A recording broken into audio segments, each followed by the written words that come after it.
Sean todos bienvenidos. Es hora de comenzar a ver y escuchar Contracultura.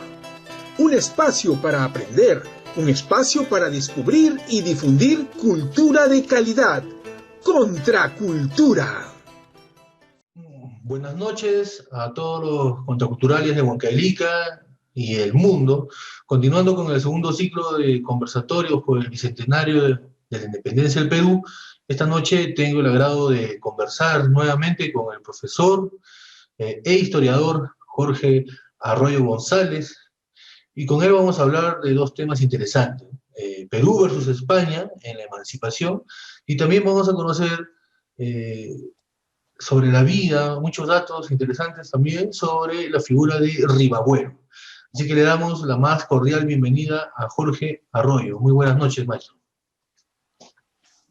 Hola Jorge, ¿qué tal? ¿Cómo estás? Buenas noches. Un saludo a todos los videoescuchas de tu programa Contracultura.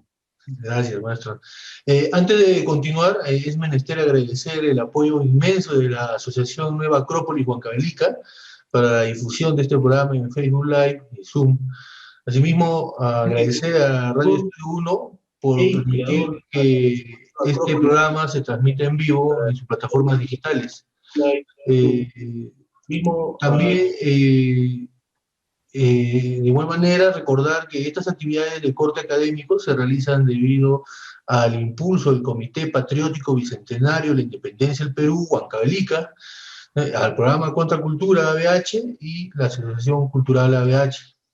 Y claro, un agradecimiento a cada uno de los ponentes que participan en estas actividades. Hacer llegar también un abrazo fraterno a todos los huancavelicanos y sobre todo a los que están en este momento siendo golpeados por el COVID-19. Se está incrementando en nuestra ciudad, así que mucha fuerza, mucha unión, y así vamos a salir adelante. Sin más, los dejo en pantallas con el maestro Jorge Arroyo, porque él nos va a ilustrar sobre estos temas tan interesantes. La pantalla es suya, maestro. Ok, Jorge, una vez más, muchísimas gracias. Y la verdad que esta noche es un tema bastante amplio y también bastante polémico, ¿no? Debido a la naturaleza del enfoque que en los últimos años, las últimas décadas, se le está dando al proceso de independencia. Y todo esto a raíz de que desde hace aproximadamente una década se empezaron a celebrar los famosos bicentenarios, ¿no? Empezando por Bolivia y Ecuador y terminando con nosotros aquí en nuestro país. Entonces, vamos a tratar el día de hoy de poder ampliar la mirada que se suele tener sobre el proceso de independencia. Entonces, voy a hacer una exposición, voy a tratar de hacerlo lo más breve posible para ver, para así de esta manera poder pasar a lo que son las preguntas, y como esto es un conversatorio, pues hacerlo de esa manera, ¿no? Entonces,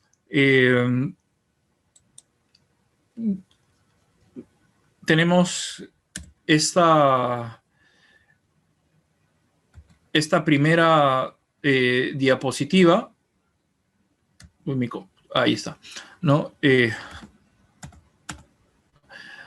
Siempre empiezo cuando dicto un curso o una ponencia ya sobre historia del Perú, empiezo con esta frase, ¿no? En el colegio me enseñaron que la gran rebelión de Túpac Amaru II, ¿no?, entre los años de 1780 y 1781, fue el primer movimiento que buscó la independencia del Perú, ¿no? Entonces, eso es algo que actualmente todavía se sigue enseñando y que cierto sector de la historiografía peruana considera que no es así, que el movimiento de Túpac Amaru lo que buscó fue la reforma del gobierno virreinal en un primer momento, y que luego, al no ser atendidos sus reclamos, entonces optaría por una radicalización de ese pedido de reforma de las autoridades virreinales, ¿no? Básicamente esto se puede resumir en la frase: viva el rey, muera el mal gobierno, ¿no? Muera el mal gobierno hace clara referencia pues al gobierno abusivo, ¿no?, por parte del virreinato, y en especial por la figura del corregidor encargado de los indios, ¿no? Entonces nos ubicamos rápidamente en el tiempo por medio de esta línea, ¿no? Vamos a abarcar los siglos XVIII y parte del siglo XIX. Hablaremos de dos estados, ¿no? El estado peruano del virreinato, que luego se transformará en república, y terminaremos hablando de ciertos conceptos como son las rebeliones anticoloniales que se dan en todo el siglo XVIII, algunas producto del inicio de las grandes reformas borbónicas, la gran rebelión de Túpac Amaru, ¿no? Y luego veremos cómo ya en el siglo XIX es todo el continente el que empieza a moverse en la famosa guerra de independencia, con las juntas de gobierno, las que hacía alusión hace un momento al referirme a los bicentenarios, y empezamos pues con los antecedentes, ¿no? Y tendríamos que remontarnos al siglo XVII, ¿no? La corona española se encuentra debilitada por sus guerras en Europa, ¿no? España era envidiada por la supremacía que tenía, especialmente por parte de los ingleses, ¿no? También de los franceses, holandeses, ¿no? Debido a la riqueza que había acumulado la corona española. Pero, sin embargo, a pesar de esa posición de privilegio de ser el único imperio que ha dominado prácticamente el mundo, ¿no? Tenían presencia en Europa, tenían presencia evidentemente aquí en América, las Filipinas, ¿no? Entonces, a pesar de esa vastedad, de esa gran extensión territorial, la corona no tiene el suficiente poder para controlar a sus dominios, a sus colonias. Y esto genera que las élites americanas lograsen un alto grado de autonomía económica y política, ¿no? Cuando hablamos de las élites americanas, estamos haciendo referencia a los criollos. Ahora, ¿cuál es el problema? El problema es que los criollos no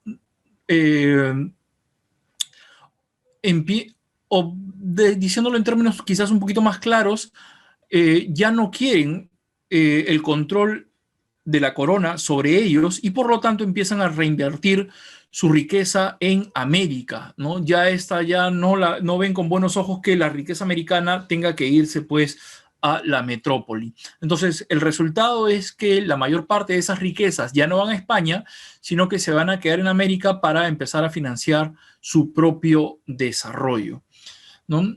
Ahora, en el siglo XVIII, en el 1700, va a ocurrir un hecho singular en la historia española. La dinastía que gobernaba, los Habsburgo de Austria, van a ser reemplazados por los Borbones de Francia, ¿no? Para no hacer muy largo el cuento, ¿no? Hay la famosa guerra de sucesión, esta va a ser una guerra de 5 años, ¿no? Entonces hay un vacío de poder que va a ser ocupado, pues, el trono español por los Borbones. Ahora, estos señores de origen francés buscan recuperar ese prestigio que España ha perdido, ¿no? Entonces, por lo tanto, necesitan más ingresos. La solución es que piensan los Borbones es que hay que explotar mejor a las colonias americanas, ¿no? Pero se enfrentan a un problema, que la élite criolla, ¿no? Las élites americanas han concentrado tanto poder político como poder económico, ¿no? No hay que olvidar de que antes de las reformas borbónicas, ¿no?, que estos reyes van a introducir en América, numerosos cargos en el virreinato peruano eran comprados por los criollos o españoles, muchos cargos eran puestos en venta, ¿no? Entonces, así de esta manera, pues los criollos empezaron a tener mayor injerencia y mayor control del virreinato peruano, ¿no? Haciendo prácticamente que la figura del virrey fuese una figura decorativa, y de ahí que surja la frase: se acata, pero no se cumple, ¿no? Entonces, ¿cuál es la solución frente a este problema que tienen los reyes, ¿no? que tiene la élite española, ¿no? Hacer reformas para reducir la hegemonía o el poder criollo, y así de esa manera impones la autoridad de la corona española. Pues en pocas palabras, quien manda en América es el rey, ¿no? En este caso, Carlos III, ¿no? Ahora, estas reformas borbónicas, ¿no? Que son políticas, que son administrativas, porque el virreinato del Perú, que como bien sabemos, pues abarcaba desde Panamá y se iba pues por todo Sudamérica, ¿no? Con la excepción de los territorios portugueses, ¿no? Terminas dividiendo el virreinato y salen pues dos virreinatos nuevos, ¿no? El de Nueva Granada y posteriormente el Virreinato del Río de la Plata y la creación de la Capitanía General de Venezuela y la de Chile, ¿no? Por citar alguna, la reforma más famosa, ¿no? Pero también económicamente hablando podríamos decir pues que hay el impuesto de la alcabala, ¿no? De la compra-venta, ¿no? También pues lo que hoy día vendría a ser un IGB también se eleva, ¿no? De un 4 a un 6 y hasta un 8%. Ahora, los tributos sobre los indígenas también se van en aumento. Entonces, ¿cuál es el resultado de estas reformas borbónicas? Los movimientos revolucionarios populares dirigidos por curacas, vale decir las autoridades andinas en la República de Indios, como se había dividido el mundo, socialmente hablando, el mundo virreinal, tenía dos mundos claramente separados, ¿no? Por un lado tenías la República de Españoles, ¿no? Vale decir los godos o españoles o peninsulares y los criollos, y por otro lado pues tenías a la élite o la República de Indios, ¿no? Donde estaban pues los curacas en la parte más importante de dicha república, ¿no? Entonces tenemos estos movimientos que son dirigidos pues por curacas, criollos y mestizos en contra de la presión fiscal, ¿no? Vale decir del aumento de impuestos, de tributos, de la alcabala, ¿no? Del cobro de diezmos, ¿no? Por parte de la corona, ¿no? Lo cual va a generar pues que los jesuitas se pongan en contra de la corona española porque decían pues que ellos obedecían única y exclusivamente a Roma, vale decir a la figura del Papa. Entonces, hay una explotación también por parte de las autoridades coloniales y eso va a generar lo que tenemos aquí, pues, ¿no? En el mapa, ¿no? Yo he reunido 16 levantamientos, ¿no? Entre revueltas, revoluciones, por así decirlo, ¿no? Y las más importantes, evidentemente, serán dos, ¿no? Las que van a ocurrir en esta zona, la zona conocida como el Gran Pajonal, ¿no? En los departamentos de Huánuco y Junín, liderada por esta figura casi olvidada de Juan Santos Atahualpa, y luego, aproximadamente 40 años después, surgiría pues la gran rebelión de José Gabriel Condorcanqui, más conocido como Túpac Amaru II, ¿no? Entonces, estas no son otra cosa pues que reacciones a las reformas que desde España se habían proyectado en América, ¿no? Entonces, el resultado es que Túpac Amaru es derrotado, ¿ya? Y la corona logra apaciguar el ambiente revolucionario mediante el uso de 3 estrategias, ¿no? Dividir a los distintos grupos que apoyaban las rebeliones, reprimir brutalmente a los líderes rebeldes. Es por eso que Túpac Amaru termina ejecutado de la manera en cómo todos, o casi todos, debería decir, debido a la mala comunicación que hubo el año pasado con cierta periodista, ¿no? Es que Túpac Amaru es prácticamente sentenciado a morir seccionado por la fuerza de 4 caballos, ¿no? Al no poder hacerlo, entonces es decapitado. Pero ojo, Túpac Amaru ya había sido torturado psicológica y físicamente, ¿no? Se le había cortado la lengua también y tenía un brazo roto, ¿no? Entonces había que reprimir brutalmente pues a los líderes rebeldes. ¿Para qué? Para que los que intentasen seguir esa falacia, ¿no? Esa utopía de querer rebelarse contra la autoridad real, no siguiese ese camino. Y no hay que olvidar que luego de haber sido ejecutado Túpac Amaru, cada una de las extremidades de su cuerpo fueron enviados a los 4 puntos cardinales teniendo como centro pues el Cusco, ¿no? Para que cualquiera pues que viese en cualquier otra plaza, ¿no? Un brazo colgado, es el brazo de Túpac Amaru, ¿no? Quien osó rebelarse contra el rey de España, ¿no? Entonces eso tenía que servir como escarmiento. Y por otro lado, el rey de España decide implementar algunas demandas criollas y populares, ¿no? Por ejemplo, la alcabala, que se había disparado a 8, baja a 6. Una de las cosas que había pedido Túpac Amaru y que no se le hizo caso fue la creación de una audiencia, ¿no? Sabemos que las audiencias eran, por así decirlo, estos puestos judiciales conformados por oidores o jueces, donde las personas podían ir y quejarse, ¿no? Y en el Cusco no había, tenían que venir hasta Lima, ¿no? Entonces, el rey de España decide crear pues la audiencia del Cusco, ¿no? Y por otro lado, le pone fin a los corregimientos, ¿no? Esta figura abusiva del corregidor que se encargaba de ejecutar el abusivo o la abusiva institución del reparto, ¿no? Por ejemplo, llegaba el corregidor a cierto poblado y entregaba pues Biblias, ¿no? Pero ¿qué iba a hacer un indio con una Biblia si no sabía leer ni escribir, ¿no? Pero era obligado a comprarla, pues, ¿no? Entre otras cosas, por poner un ejemplo. Entonces el rey de España decide pues acabar con esto, ¿no? Pero son otras las medidas que el rey también decide poner en práctica para acabar con esta suerte de levantamientos en contra de la autoridad real, ¿no? Otra de las cosas es que, por ejemplo, se prohíbe el quechua y también la edición o la publicación de los comentarios reales de los incas de Garcilaso de la Vega, pues no, que era un documento que supuestamente lo único para lo único que servía era pues para hablar de un pasado majestuoso de los incas, ¿no? Que todo tipo pasado es mejor y que nos conviene pues el gobierno de los incas antes que el gobierno de los españoles, ¿no?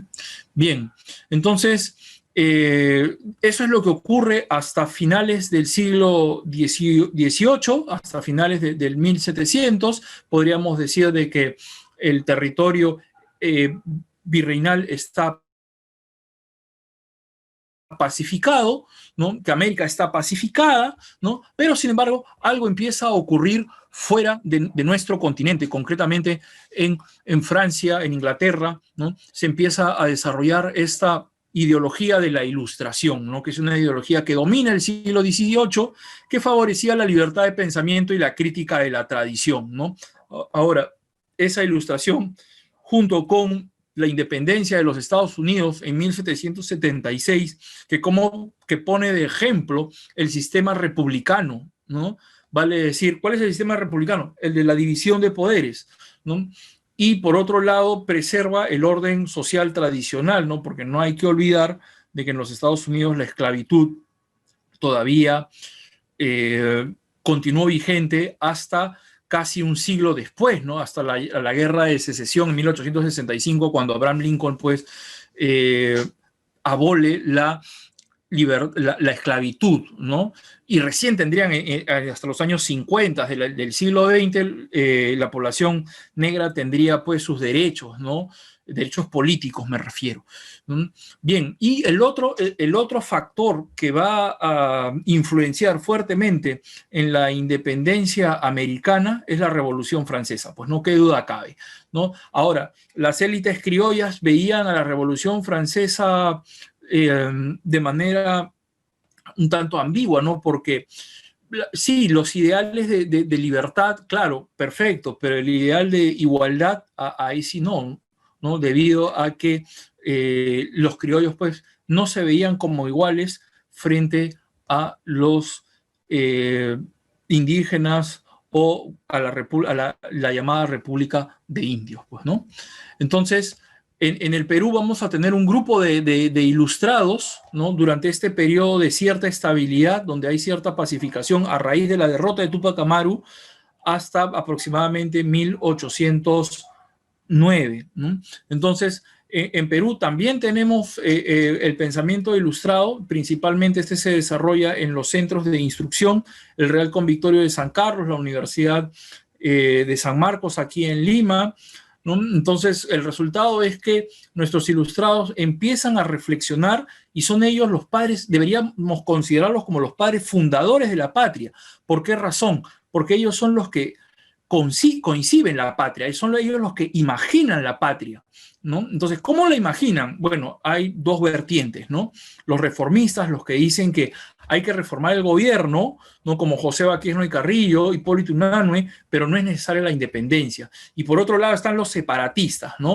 Como por ejemplo Juan Pablo Vizcardo y Guzmán y ese documento precioso que se llama la Carta a los Españoles Americanos, ¿no? Alguien podría decir, no, pero él habla por la herida, ¿no? Debido a que había sido expulsado de América, puesto que era un jesuita, ¿no? Y llama pues a la separación de España, ¿no? Y el otro pues separatista, ¿no? Es el americano universal, ¿no? Francisco de Miranda, ¿no? El único americano cuyo nombre está allá en París, ¿no? Porque había sido también partícipe de la Revolución Francesa y también había estado en la independencia, en la lucha de la independencia de los Estados Unidos, ¿no? Entonces, durante la enseñanza de la historia del Perú en nuestro país, nosotros hemos hablado básicamente de dos teorías para interpretar la independencia, ¿no? La teoría nacionalista, que nos habla de que los peruanos buscamos la independencia por nosotros mismos con el liderazgo criollo, después de tomar el relevo del liderazgo indígena, ¿no?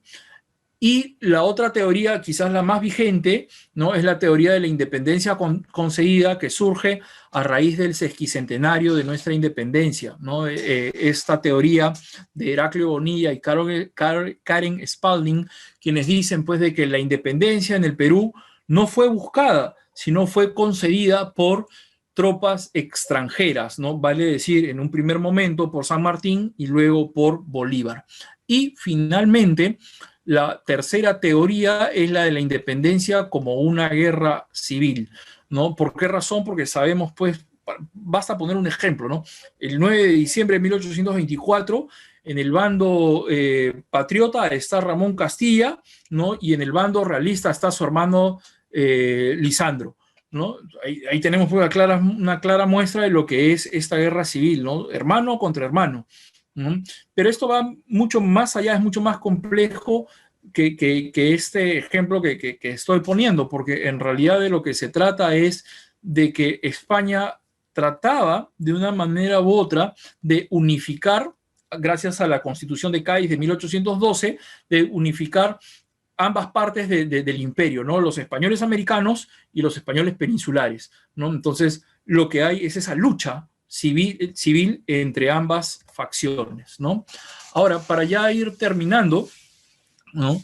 Podríamos decir entonces de que esta guerra emancipadora, esta guerra que va a permitir la independencia del continente sudamericano, y hacemos referencia y también a México, ¿no? Y a Centroamérica, ¿no? Y hay que hablar también del Brasil, pero eso ya es harina de otro costal, por así decirlo, ¿no? Pero, ¿cómo se inicia esta guerra por la emancipación americana? Es por un factor externo a América y tiene que ver con el señor que tenemos ahí en pantalla, que es Napoleón Bonaparte, ¿no? En 1808, Napoleón I, ya convertido en emperador francés, invade España y toma prisionero al rey Fernando VII, ¿no? Ahora, ¿por qué se había producido esta invasión al territorio español? Porque Francia estaba en guerra contra Inglaterra, ¿no? Napoleón se consideraba el móvil de los ideales de la Revolución Francesa, no veía con buenos ojos las monarquías, entonces decide castigar al enemigo que era Inglaterra. ¿De qué manera? Decretando el famoso bloqueo continental. Portugal, ¿no? El rey Juan no hace caso de ello, ¿no? Y Napoleón decide invadir Portugal, pero para ello, ¿no? Entre Francia y Portugal está España, entonces tiene que cruzar por el territorio español y aprovecha pues Napoleón en deponer al rey español y tenerlo cautivo, ¿no?, en una cárcel allí en Bayona, y poner a su hermano, José Bonaparte, ¿no?, al que algunos historiadores señalan que no era el ebrio que España ha querido proyectar, ¿no?, por el apodo de Pepe Botella. Entonces, como los españoles no aceptan a los franceses, inician pues la resistencia. Y este episodio en la historia española es conocido con el nombre de la Guerra de la Independencia, ¿no?, en España, ¿no? ¿Por qué? Porque hay que expulsar al francés, hay que expulsar a Napoleón como a el lugar. Entonces, un grupo de españoles patriotas fundan un gobierno a nombre del rey que está cautivo, pues no en una zona no conquistada. Entonces van a formar las famosas juntas de gobierno, cuya principal será la Junta Central de Aranjuez, quien va a convocar a las Cortes, ¿no? Ahora, para España, las Cortes no es otra cosa que lo que vendría a ser para nosotros un Congreso, o en Inglaterra el Parlamento, ¿no? Las Cortes españolas no es otra cosa, repito, que el Parlamento. Entonces, esta convocatoria a Cádiz va a dar como resultado que en 1812 se promulgue la primera Constitución española. Que, ojo, lo más importante de esta Constitución es que reconocía la igualdad entre españoles americanos y españoles peninsulares, aparte, entre otras cosas, de la libertad de imprenta y otros más, ¿no? Una constitución evidentemente liberal, pues, ¿no? Entonces, ahora, de acuerdo a la tradición española, ¿no?, cuando no hay rey, el poder vuelve al pueblo, ¿no? Y es porque ese era un defecto que tenían las monarquías, ¿no? Al no haber un documento con el cual gobernar, como es una constitución hoy en día, que era lo que mantenía unida a América con España. No era otra cosa que el sentimiento, entre comillas, de fidelidad al rey. Entonces, cuando no hay un rey legítimo, como es en el caso de la invasión española, ¿no?, puesto que el rey está cautivo, ¿no?, y el rey no es legítimo porque ha sido impuesto por el invasor francés, entonces, según la tradición española, el poder regresa al pueblo, ¿no? Entonces, es por eso de que se forman las juntas, teniendo como junta principal la Junta de Aranjuez. ¿Y en América qué sucede? En América, los criollos de las grandes capitales de los virreinatos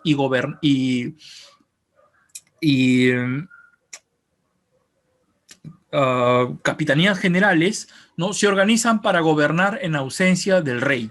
A esto le llamamos juntas de gobierno. Y es por eso, ¿no?, de que en Chuquisaca, ¿no?, en La Paz, ¿no?, en Quito, en Caracas, en Buenos Aires, en Bogotá y en Santiago, entre los años de 1809 y 1810, es que se fundan estas juntas de gobierno para gobernar a nombre del rey en un primer momento. Pero como dice el dicho, ¿no?, ido el gato, los ratones se divierten. Entonces viene la reflexión criolla siguiente, ¿no? Si no hay rey, si estamos acumulando un poder aquí económico y político, y el rey no impide nuestro desarrollo, porque, ojo, no hay que olvidar de que una de las reformas borbónicas incluía la mínima o nula participación de los criollos en el aparato de gobierno virreinal. Entonces, al no haber rey, se organizan estas juntas de gobierno que en un primer momento dicen, no, estamos con el rey, pero luego surge el sentimiento de patria, porque la patria es el lugar donde has nacido y no donde dices que está la patria, que es España. Entonces, el resultado es que los criollos proclamarán la independencia, ¿no? Tal y como podemos ver, ¿no? En los años, por ejemplo, Santiago de Chile, ¿no?, ellos han celebrado su bicentenario en 1810, ¿no?, al igual que Colombia, ¿no?, la etapa esta de la patria boba, ¿no?, donde proclaman la independencia, pero luego pues vendrá la contrarrevolución, la respuesta por parte de España, porque una vez que Napoleón es derrotado, el rey Fernando regresa al trono y el resultado es la represión, ¿no? Pero esa represión, ojo, va a venir del virreinato peruano. ¿Por qué razón? Porque en el virreinato peruano no se logran fundar juntas de gobierno. ¿no? Hay el intento, pero el virrey Abascal se da la maña suficiente como para poder develar cualquier intento separatista, y no solamente en el Perú, sino desde nuestro territorio se mandan pues ejércitos para derrotar, por ejemplo, en 1811 a tropas argentinas, ¿no? Que venían a encontrarse con Francisco de Sela, ¿no? Que vendría a ser pues el primer grito oficial de la independencia peruana que se produce en Tacna, ¿no? En 1811. Nosotros hemos celebrado eso, no lo hemos hecho. ¿Por qué razón? Porque es derrotado. Pues es ese intento de junta de gobierno que no termina juntándose con las tropas que venían desde el Río de la Plata, ¿no?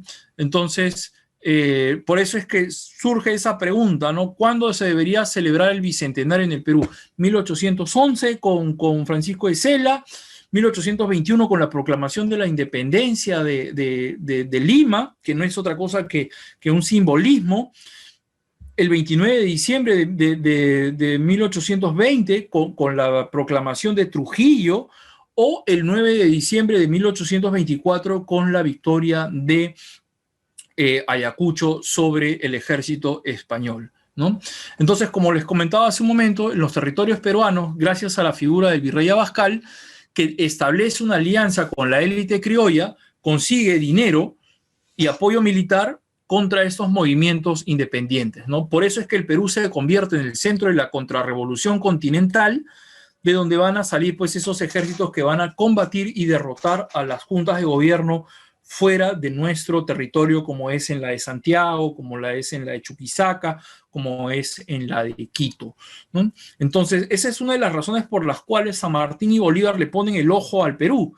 ¿Por qué? Porque el Perú no solamente es la capital del virreinato más antiguo, porque también no hay que olvidar que el Perú ya era un virreinato que estaba en decadencia. México ya lo había sobrepasado en importancia económica, ¿no? Pero la concentración y el gobierno de la concentración me refiero de ejércitos, y la eficaz gestión del virrey Abascal, ¿no? Convirtieron al Perú en el centro de la contrarrevolución. Y por lo tanto, no está de más resumir que hubieron factores externos, ¿no? Como la invasión napoleónica, factores internos como las reformas borbónicas, que con el detonante de la invasión francesa a España, ¿no? se da este proceso de independencia que no es completamente concedida, ¿no? Pero tampoco es completamente ganada por nosotros los peruanos, ¿no? Es por eso de que es interesante, ¿no? Y recomiendo la lectura de Jorge Basadre en esta respuesta a Bonilla y a Spalding en el debate sobre la independencia concedida, sobre el factor del azar en el proceso emancipador. Eso es lo que plantea Jorge Basadre en 1972. Entonces, llegamos al final de un proceso que es continental y que podemos resumirlo en dos momentos, ¿no? De 1809, que se forman las juntas de gobierno a raíz de la invasión francesa al territorio español y que ponen fuera de orden, porque lo toman cautivo al rey de España, ¿no? Hasta 1816 se puede hablar de fases regionales, ¿no? De que cada junta de gobierno en su respectivo territorio intenta obtener la independencia, pero que gracias al gobierno virreinal del Perú acaba con esas juntas de gobierno. Y de 1817 a 1824 ya podemos hablar de una fase continental donde los ejércitos de Bolívar por el norte y San Martín por el sur van a confluir en nuestro virreinato, ¿no? En nuestro territorio para obtener la independencia. Ahora, evidentemente, estos dos señores lo hacen con un cálculo político, ¿no? Porque mucho se habla y poco se olvida, y también mucho se olvida, ¿no? De que tanto San Martín como Bolívar, si bien los dos son generales de la guerra, San Martín tenía una larga experiencia como militar, desde los 13 años había sido miembro del ejército español para luego pasar a las filas patriotas. Bolívar también desde su, no, de pronto no tan joven como San Martín, pero también había sido un hombre de guerra, ¿no? No hay que olvidar que ellos también son políticos. Entonces, por lo tanto, como políticos representan un proyecto, ¿no? En el caso de San Martín, la monarquía constitucional; en el caso de Bolívar, la república, que terminaría convirtiéndose en la república cesarista, como sería pues el proyecto de la Gran Colombia, ¿no? Entonces, ambos, vuelvo y repito, tanto del sur como por el norte, ¿no? Empezando primero con la independencia de Argentina, porque ojo, de todas esas juntas de gobierno, la única que pudo mantener su independencia desde 1810 fue la Junta de Gobierno de Buenos Aires, o de las Provincias Unidas del Río de la Plata, de donde se intentaría liberar al Perú. Fracasaría, como ya mencionaba hace un momento, y luego se prepararía pues el famoso cruce de los Andes, y esa es la razón por la cual tenemos a San Martín en nuestro territorio en 1820. Y por el otro lado, Bolívar se enfrentaría, pues, la tendría quizás un poco más difícil, ¿no? Enfrentándose pues a los españoles en territorios de lo que hoy día vendría a ser Venezuela, Colombia y Ecuador, ¿no? Entonces, la llegada de San Martín significaría pues en 1820, ¿no? La llegada del proceso emancipador en nuestro territorio, ¿no? Que tendría como punto, no culminante, pero sí como un punto importante debido al simbolismo de lo que significa haber declarado la independencia en la capital del virreinato contrarrevolucionario, ¿no? Entonces, esta sería la parte que me tocó conversar con cada uno de ustedes, y no sé, Jorge, estaría a tu disposición para hablar un poquito de Ribagüero, ya de hacerlo como una especie de conversatorio, pues, ¿no? Sí, excelente, maestro, su exposición. Hemos aprendido mucho esos datos sobre las teorías, ¿no? Para la independencia, esa teoría nacionalista, la teoría concedida, ¿no? Y de la guerra civil, es importante. Ha hablado también usted de la rebelión de Túpac Amaru, en la que pienso yo que marca el inicio, ¿no? De una transformación del sistema político del virreinato. Tal vez fue el inicio de la semilla que iba a germinar, ¿no? En la libertad, unida a las ideas libertarias, a las ideas independentistas de la época, ¿no? De pronto, Jorge, no, con el ánimo de hacer una contra, a veces olvidamos, y esto también es por la falta de la enseñanza en la escuela, es que hay un libro muy importante de la historiadora peruana Scarlett O'Phelan, que se llama Un siglo de rebeliones anticoloniales, ¿no? Y el siglo al que la doctora O'Phelan hace referencia es al siglo XVIII, ¿no? Entonces ella ha podido identificar en el siglo XVIII, entre petitorios, levantamientos, revueltas, escaramuzas, y ya los grandes movimientos de Juan Santos Atahualpa en 1740, que durante 10 años, ojo, Juan Santos Atahualpa no fue derrotado, y luego en 1780, ¿no? Hasta el 81, la gran rebelión con la fase quechua o la fase de José Gabriel, y luego 1781 en adelante la fase altoperuana, la fase boliviana, la fase de Tupac Katari, ¿no? Pero, o sea, no podemos perder de vista algo, ¿no? De que en el siglo XVIII es un siglo de inconformidad con las autoridades virreinales. Es un siglo en el cual la República de Indios se siente oprimida, surge el movimiento nacionalista inca estudiado por John Rowe, ¿no? En el cual se genera ese germen que va a tener su mejor momento con José Gabriel. ¿Por qué razón? Porque José Gabriel representa la vuelta al pasado incaico. Claro, entonces, no hay que olvidar ello, ¿no? No hay que olvidar que es todo el siglo, que es todo el siglo. Sí, eso es muy interesante, ¿no? Conocer todo ese devenir de rebeliones, revueltas, como decía usted. Pero al final creo que la que más ha calado en el ideario del peruano es la rebelión, ¿no? La gran rebelión. Oh, sí, sin lugar a dudas, Tocayo, sin lugar a Usted decía dudas. Cela, ¿no? Usted dijo Cela como el primer grito oficial de la independencia, ¿no? Que eso también es importante. Hay tantas cosas que los peruanos olvidamos o que no queremos saber, tal vez. Pero creo que esta información que usted nos ha brindado nos va a ayudar bastante a tener bien el espectro, ¿no? de la libertad, que al final es lo que nosotros estamos haciendo acá, ¿no? En este conversatorio, en este conocer, porque este año celebramos los 200 años de independencia, ¿no? He escuchado y he leído por ahí también algunos que dicen, no, independencia de qué, que esto y lo otro, que seguimos esclavos, hay una serie de posiciones, algunos que no quieren celebrar para nada o recordar por lo menos. Sin embargo, me parece que esta noche hemos aprendido mucho y hoy también nos ha convocado algo que usted maneja muy bien, ¿no? Que es la vida de Ribagüero y que tengo conocimiento de que usted está haciendo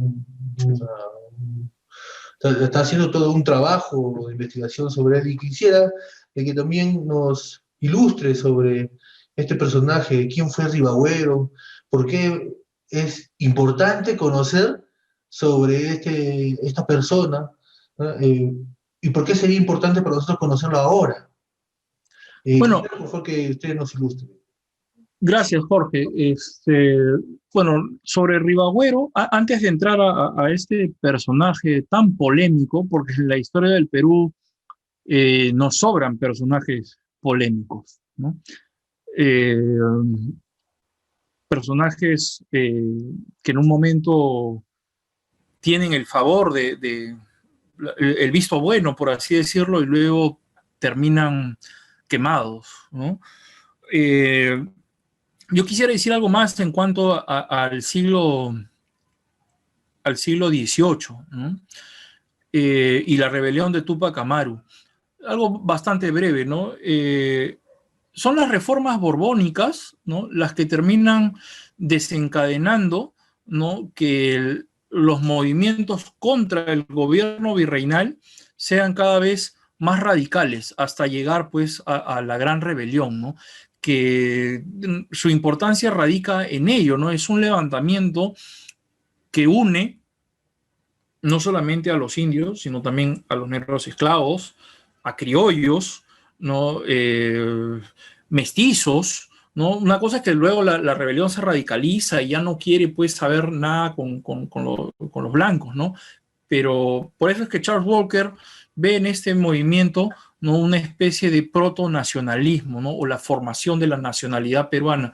Y ya, bueno, el resto sería caer en la utopía de, oye, ¿qué hubiese pasado si Túpac Amaru hubiese ganado? ¿No? Entonces estaríamos todos unidos y nos hubiésemos ahorrado 40 años de dominio español.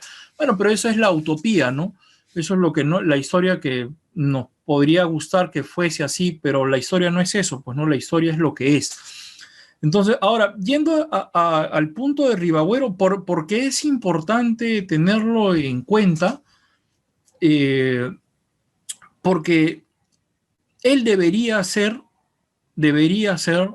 el prócer fundador, el prócer y precursor, ¿no? Las dos cosas al mismo tiempo, ¿no? Fundador de la nacionalidad, de la independencia, me refiero a la nacionalidad republicana, ¿no? De la independencia peruana. Uno, porque Ribagüero es peruano, ¿no? A él sí no hay nada que objetarle, como en el caso, por ejemplo, alguien podría decir Lamar, ¿no? Que él nace en Cuenca, no, pero Cuenca es Ecuador, ¿no? Pero en cambio, en el caso de Ribagüero, no, pues, ¿no? O Santa Cruz, por así decirlo, ¿no? Él nace, pues, en lo que hoy día es Bolivia, ¿no? El Alto Perú, ¿no?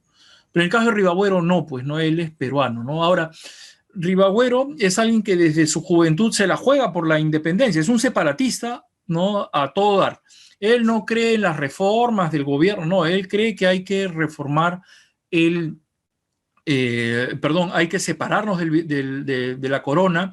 Es un liberal a carta cabal y es por eso que él termina escribiendo pues este documento de las 28 causas, ¿no? Por las cuales había que separarse de España, ¿no? Ahora, cuando Ribagüero regresa de España, porque él permanece un tiempo allá, y empieza esta actividad clandestina, esta actividad subversiva, ¿no? Furtiva, Ribagüero es detectado por el virrey Abascal, ¿no? Quien termina, perdón, por el virrey Pezuela en 1818, ¿no? Y termina pues mandándolo fuera de Lima, ¿no? Lo termina exiliando a Tarma, ¿no? Entonces, es por esta actividad de Ribagüero, ¿no? Ahora, él se mueve pues entre la parte más privilegiada de la élite peruana de esa época, ¿no?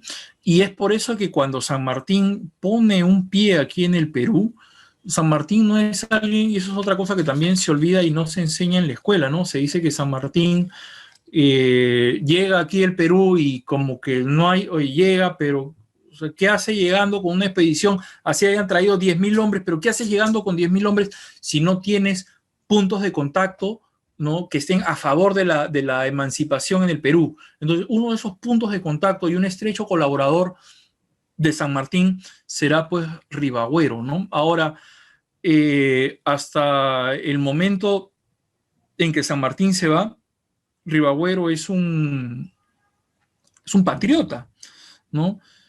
Y aquí surge, y quizás con la salida de San Martín, es que surge el Ribagüero punto 2, por así decirlo, ¿no?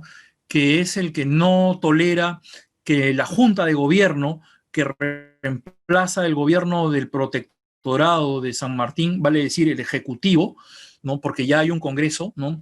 Ribagüero, él cree tener el derecho a gobernar, y al no tenerlo, no es peruana, y lo quería, ¿no? Sus escritos están ahí, sus acciones antes de la llegada de San Martín, con San Martín, demuestran que él es un patriota, ¿no? El problema es que Ribagüero es derrotado en esta segunda expedición a Intermedios, y lo cual generaría la llegada o el llamado, ¿no? Primero de Sucre y luego de Bolívar, ¿no? Entonces, esto pondría a Ribagüero en una situación políticamente hablando ambivalente, dubitativa, y se le acusaría pues de acercarse al virrey, ¿no? Al virrey La Serna, y este sería el motivo suficiente por el cual Ribagüero terminaría siendo, ojo, a él se le manda a fusilar, pero Gutiérrez de la Fuente, uno de los generales, lo toma preso en Trujillo y lo manda al exilio, pues no le perdona la vida, por así decirlo, ¿no? Pero básicamente ese es el accionar de Ribagüero, ¿no? Es ideólogo, piensa en el Perú, es un liberal, pero tiene también esas cosas propias de la élite de esa época, ¿no? Siente que él es, ¿no? Quien tiene que, ¿no? Y cuando tiene la oportunidad de hacerlo, ¿no? Es derrotado, no puede, ¿no? Tenemos entonces al Ribagüero militar, ¿no? Y que lamentablemente, vuelvo y repito, lucha por el poder, primero con Torretagle, ¿no? Porque el Congreso lo depone a Ribagüero, él se declara en rebeldía y empieza esta suerte de anarquía que va a acompañar el proceso emancipador, ¿no? Dos presidentes al mismo tiempo, Ribagüero en el norte, Torretagle en Lima, dos congresos, ¿no? Una carta, la Constitución está suspendida, ¿no? Por el estado de guerra que se está viviendo, llamas a Bolívar, ¿no? Entonces la situación es, y lo más triste y lo más contradictorio es que los españoles están fuertes en la zona sur del virreinato, ¿no? En las sierras sur de nuestro país, ¿no? Entonces básicamente esa es la figura de Ribagüero, quien no participa, ¿no? En las campañas bolivarianas por la independencia, ¿no? Interesante la vida de Ribagüero, maestro Jorge. Un personaje que por esas situaciones de la política se ha ido dejando en el olvido tal vez, pero que es importante conocer, ¿no? Porque él fue un aristócrata, ¿no? Un hombre Sí, Sí, él es miembro de la élite, ¿no? O sea, él es un aristócrata que, por lo que te decía hace un momento, ¿no? Les comentaba a todos los videoescuchas hace un momento, ¿no? Él cree que él es el encargado de relevar a San Martín en el mando, en la conducción del país. Uh-huh. ¿Y cómo cree usted que Por eso mismo hacerlo ahora, en la actualidad, en el marco de este sentir de la independencia? ¿Cómo deberíamos verlo los peruanos a Rivagüero? Bueno, es una pregunta bien, bien difícil de responder debido a que el que te escucha te encasilla y te dice, ah, tú estás a favor, ¿no? O estás en contra. Y no se trata de estar a favor o en contra, sino se trata simplemente de entender al personaje. Entonces, es igual que Torre-Tagle, ¿no? Torre-Tagle también es otro patriota, otro peruano de alta alcurnia, ¿no? Con abolengo, que termina muriendo en el Real Felipe, ¿no? Luego de haber abandonado la causa patriota. Pero habría que entender por qué abandonaron la causa patriota. De pronto lo que tendríamos que investigar más sería si realmente estos señores realmente se sentían peruanos y no toleraban la presencia de ejércitos extranjeros como era el ejército gran colombino de Bolívar y Sucre. Habría que ver eso también, ¿no? O por otro lado, también habría que entender, o cómo tendríamos que entenderlos. Bueno, hasta 1821, hasta antes de la proclamación de la independencia, ellos son pilares en los cuales el ejército de San Martín se sostiene. Por ejemplo, la independencia de Trujillo, de la intendencia de Trujillo, que era la intendencia más extensa del virreinato, abarcaba lo que hoy en día son los departamentos, ojo con eso, ¿no? Tumbes, Piura, Cajamarca, Amazonas, Lambayeque, La Libertad, ¿no? Entonces estamos hablando de 7 departamentos actuales. Todo eso es la intendencia de Trujillo. ¿Y gracias a quién se obtiene esa independencia? A Torre-Tagle.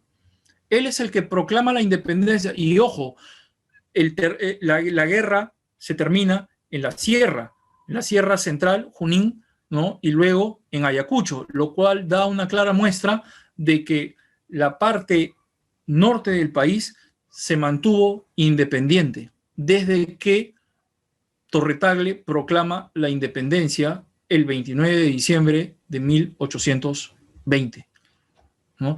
Y un dato más, el ejército peruano que hace parte del ejército libertador de Bolívar, ¿dónde se prepara? Se prepara en Trujillo.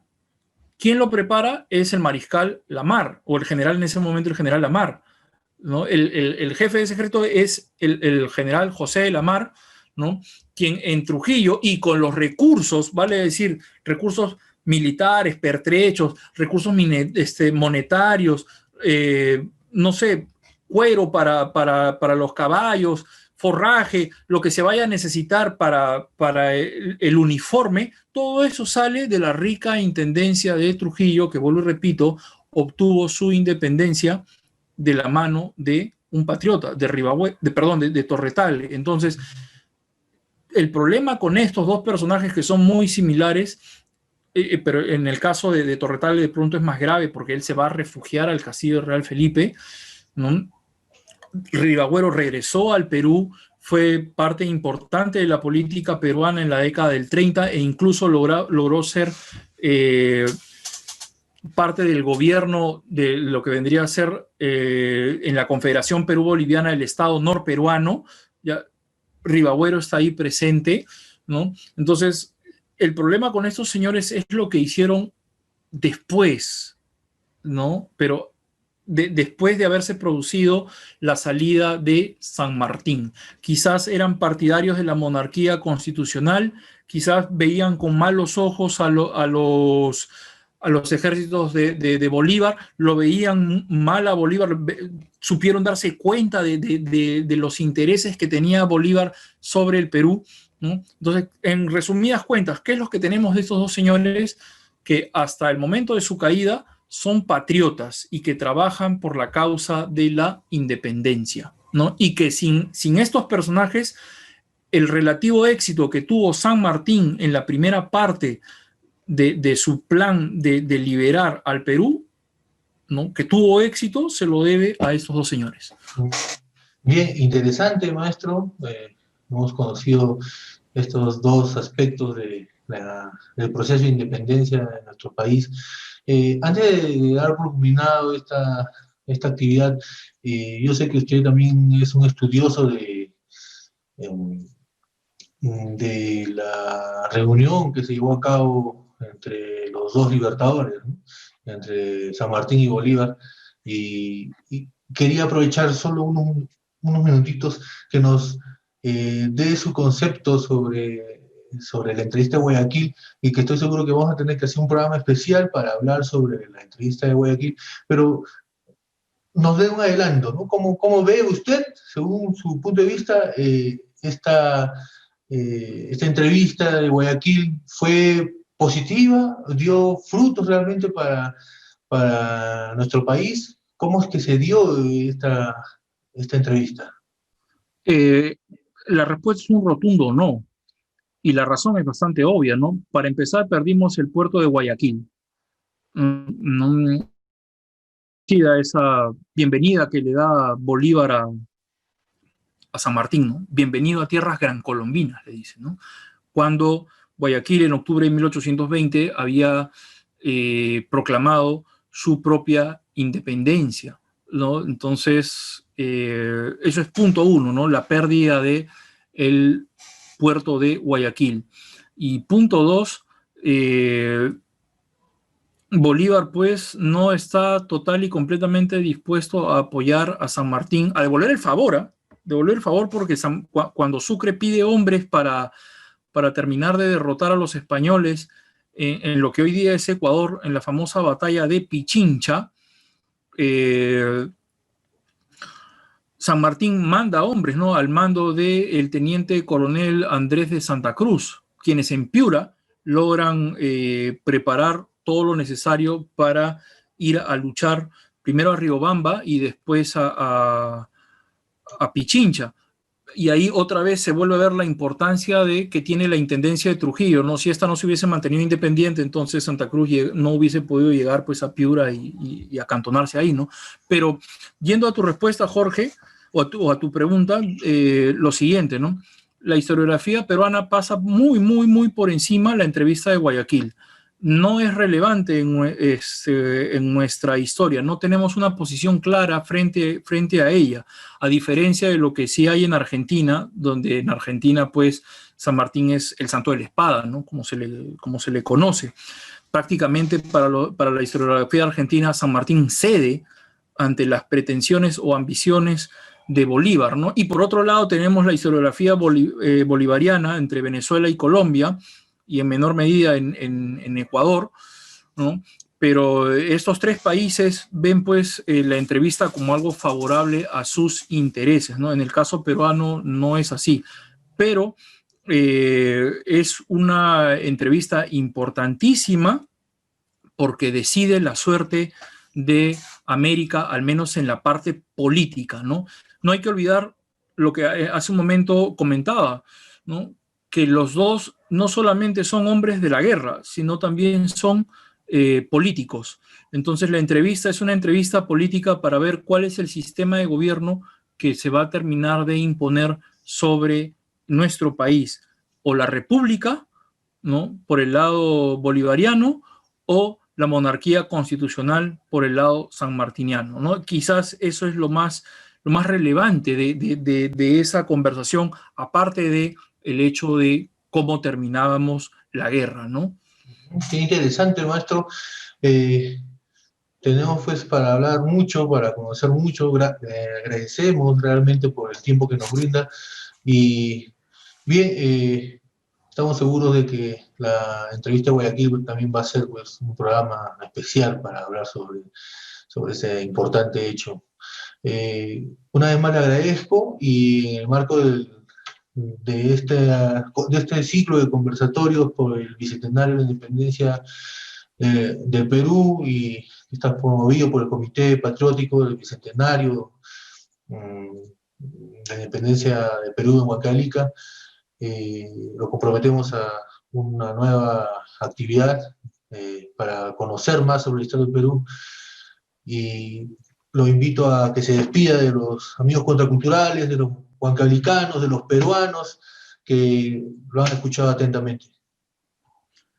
Bueno, Jorge, una vez más, muchísimas gracias. Tú sabes que estoy comprometido contigo, de una manera u otra es un compromiso con el país, porque se trata de divulgar lo que está en los libros, lo que los historiadores trabajan, ¿no? Entonces es deber de nosotros los profesores poder transmitir el conocimiento para poder fortalecer nuestra alicaída identidad nacional.